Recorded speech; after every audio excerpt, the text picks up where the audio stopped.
दोस्तों, क्या आपने कभी सोचा है कि क्या हम अकेले हैं? क्या पूरे ब्रह्मांड में केवल हम ही हैं जो सोच सकते हैं, समझ सकते हैं और अपने अस्तित्व पर सवाल उठा सकते हैं?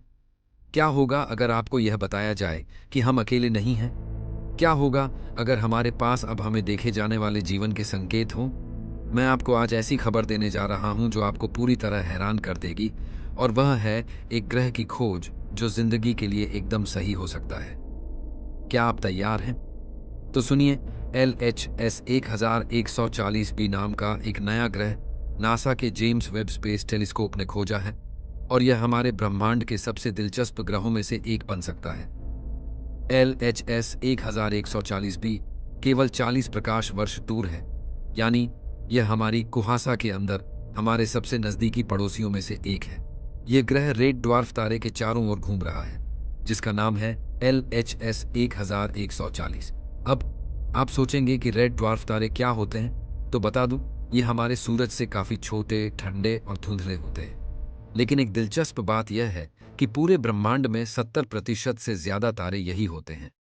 अब यह छोटा तारा भी जीवन के लिए एक महत्वपूर्ण रहस्य हो सकता है, और यही कारण है कि हम इस ग्रह की जांच कर रहे हैं।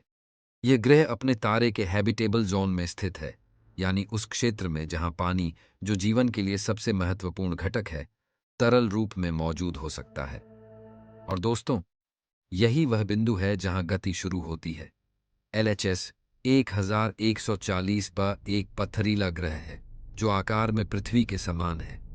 इसके पास पतला वायुमंडल हो सकता है, और जैसा कि हम जानते हैं, अगर वायुमंडल में ठीक से पानी मौजूद होता है तो जीवन के लिए सभी संभावनाएं खुल जाती हैं।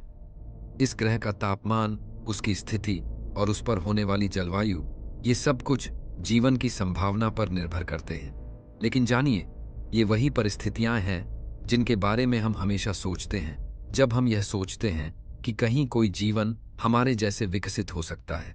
अब जरा सोचिए, अगर हम इस ग्रह का और गहरे तरीके से अध्ययन कर सकते हैं तो क्या होगा?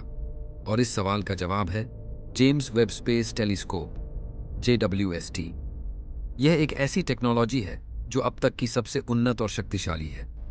JWST हमें 100 से 1000 गुना ज्यादा शक्तिशाली उपकरण प्रदान करता है, जिससे हम दूरस्थ ग्रहों के वातावरण की जांच कर सकते हैं। इसका मतलब है कि अब हम इस ग्रह के वायुमंडल के बारे में हर छोटी से छोटी जानकारी प्राप्त कर सकते हैं।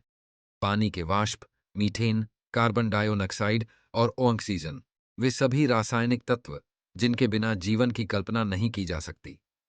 अब क्या होता है जब JWST ग्रह के ऊपर से गुजरने वाली रोशनी को देखता है? इस प्रक्रिया को कहते हैं स्पेक्ट्रोस्कोपी, और इसके द्वारा हम जान सकते हैं कि ग्रह के वायुमंडल में क्या है। अगर JWST किसी ग्रह के वायुमंडल में पानी, मीथेन या ऑक्सीजन जैसी गैसों का पता लगाता है, तो यह एक बड़ा संकेत होगा कि वहां जैविक गतिविधि हो सकती है। आप समझ सकते हैं कि यह हमारे लिए कितना रोमांचक हो सकता है। यहां पर बहुत कुछ हो रहा है। क्या होगा अगर JWST ने वहां पानी के स्पष्ट संकेत पाए? क्या इसका मतलब ये हो सकता है कि LHS 1140b पर जीवन हो सकता है? हमने हमेशा सोचा है कि जीवन केवल पृथ्वी पर ही हो सकता है, लेकिन अगर हम LHS 1140b को देखें तो हम पाएंगे कि यह ग्रह बिल्कुल वैसा हो सकता है जैसा हमारे पृथ्वी पर था जब जीवन ने अपनी शुरुआत की थी। तो अगर इस ग्रह पर जीवन है तो इसका मतलब क्या होगा? क्या यह नया घर हो सकता है? और सबसे बड़ी बात, क्या हम अकेले हैं, या क्या इस ब्रह्मांड में और भी जीवन है? LHS 1140b की यह खोज, यह एक उदाहरण है कि ब्रह्मांड में कितनी संभावनाएं छिपी हैं। क्या यह ग्रह अकेला है, या क्या हम और भी ग्रहों को पा सकते हैं जहां जीवन पनप सकता है? क्या हम अपनी आकाशगंगा में एक नई सभ्यता से मिल सकते हैं? दोस्तों, हम सिर्फ शुरुआत में हैं। अगर JWST ने LHS 1140b के बारे में कुछ भी ऐतिहासिक खोजा, तो यह हमारे लिए ब्रह्मांड के दरवाजे खोलने जैसा होगा। और यह सिर्फ शुरुआत है। अगर हम इसे और समझ पाए तो वह दिन दूर नहीं जब हम कहेंगे हम अकेले नहीं हैं। क्या आप तैयार हैं इस रहस्य को जानने के लिए? बने रहिए, क्योंकि ब्रह्मांड के सबसे बड़े रहस्य का जवाब हम सभी के सामने है। देखने के लिए धन्यवाद, और याद रखिए, साइंस है मजेदार। अगर आपको वीडियो पसंद आया हो तो लाइक करें, सब्सक्राइब करें और बेल आइकन दबाना न भूलें ताकि आप कभी भी फन साइंस की मजेदार साइंस एडवेंचर्स मिस न करें। फिर मिलते हैं।